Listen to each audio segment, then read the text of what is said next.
Nalgonda clock tower గులాబీమయమైంది. మహాధర్నాకు రైతులు కదం దొక్కారు. కేసీఆర్ రాకతో గులాబీ దళం కదలి వచ్చింది. రైతు సమస్యలపైన సర్కారును నిలదీసింది. గత బీఆర్ఎస్ ప్రభుత్వంలో నల్లగొండ జిల్లా అభివృద్ధికి కేసీఆర్ కట్టుబడ్డారని, ఎన్నో కార్యక్రమాలు చేపట్టారని కేటీఆర్ గుర్తు చేశారు. ఐటీ కళ తీసుకొచ్చామని, వరి పంటలో రాష్ట్రంలోనే నెంబర్ 1 చేశామని చెప్పుకొచ్చారు. రైతుల పక్షాన నిలబడతామని, హామీల అమలులో ప్రభుత్వాన్ని ఎండగడతామని హామీ ఇచ్చారు.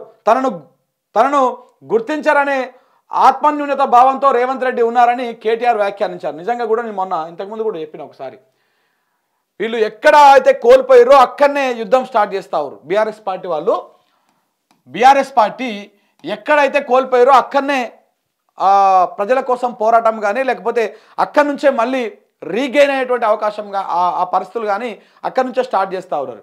ఇప్పుడు వీళ్ళకు ప్రధానంగా దెబ్బ పడ్డది దక్షిణ తెలంగాణ ప్రాంతంలో బాగా దెబ్బ పడ్డది. ఇక్కడ దాదాపు కాంగ్రెస్ పార్టీకి 43 సీట్లు వచ్చినాయి 4 జిల్లాలలో కలిపి. నల్లగొండలో 12 ఉంటే 11 కాంగ్రెస్ పార్టీ గెలిచింది. మహబూబ్ నగర్లో 14 ఉంటే 12 కాంగ్రెస్ పార్టీ గెలిచింది. ఖమ్మంలో 10 ఉంటే 10కి 9 కాంగ్రెస్ పార్టీ గెలిచింది. వరంగల్లో 12 ఉంటే 10 కాంగ్రెస్ పార్టీ గెలిచింది. అంటే ఈ మూడు జిల్లాలని కలిపి దాదాపు 42 స్థానాలు గెలిచిర్రు. 42 స్థానాలు అంటే ప్రభుత్వానికి కావాల్సింది 60 స్థానాలే. 60 స్థానాల్లో 42 స్థానాలు దక్షిణ తెలంగాణ ప్రాంతం నుంచే వచ్చినాయి. సో ఇక్కడ బీఆర్ఎస్ పార్టీకి ఘోరంగా దెబ్బ పడ్డది. సో కాబట్టి మళ్ళీ ఇక్కడ నుంచే యుద్ధం స్టార్ట్ చేద్దామని చూస్తూ ఉంది బీఆర్ఎస్ పార్టీ. దాంట్లో భాగంగానే అంటే సమస్య కూడా ఇక్కడే అధికంగా ఉన్నది.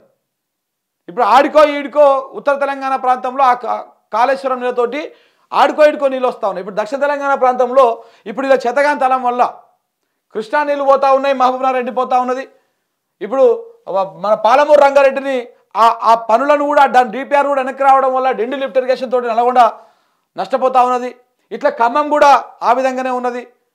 సో ఇట్లా దక్షిణ తెలంగాణ ప్రాంతమే నష్టపోతూ ఉన్నది. ఇప్పుడు వరిలో నెంబర్ 1గా ఉన్నటువంటి నల్గొండ ఇవాళ నీళ్ళ కోసం అలమటిస్తూ ఉన్నది.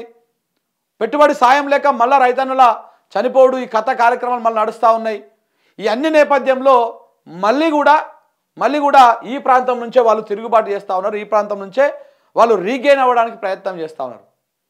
ఒకసారి ఇక్కడ మళ్ళీ తిరగబడ్డదనుకో, చెప్తున్నా కదా, ఈ బెల్టులో నల్గొండ మహబూబ్నగర్ బెల్టులో ఒకవేళ తిరగబడ్డదనుకో మొత్తానికే సినిమా మారిపోతుంది. ఈ 2 జిల్లాలు అదొక 12, ఇదొక 14, 26 నియోజకవర్గాలు 2 ఉమ్మడి జిల్లాలలోనే ఉన్నాయి. ఈ 2 ఉమ్మడి జిల్లాలు కనుక మళ్ళీ తిరగబడ్డాయి అనుకో, ఖమ్మం మీద ఎప్పుడు పెద్దగా హోప్స్ లేవు బీఆర్ఎస్ పార్టీకి. ఎందుకంటే మొదటి నుంచి కూడా అక్కడ 1-2 స్థానాలకు మించి పెద్దగా వచ్చినటువంటి పరిస్థితులు లేవు.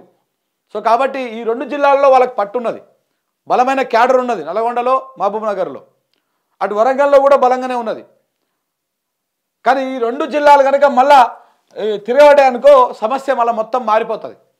రేవంత్ రెడ్డి గారు దేనైతే బలంగా అనుకున్నాడో అదే సమస్య మళ్ళా అక్కడి నుంచే వాళ్ళకు నష్టమయ్యేటువంటి అవకాశం కనబడతా ఉన్నది. సో కాబట్టి ఎక్కడ పోగొట్టుకున్నారో అక్కడనే సంపాదించుకునేటువంటి ప్రయత్నం చేస్తూ ఉన్నారు వీళ్ళు బీఆర్ఎస్ పార్టీ వాళ్ళు.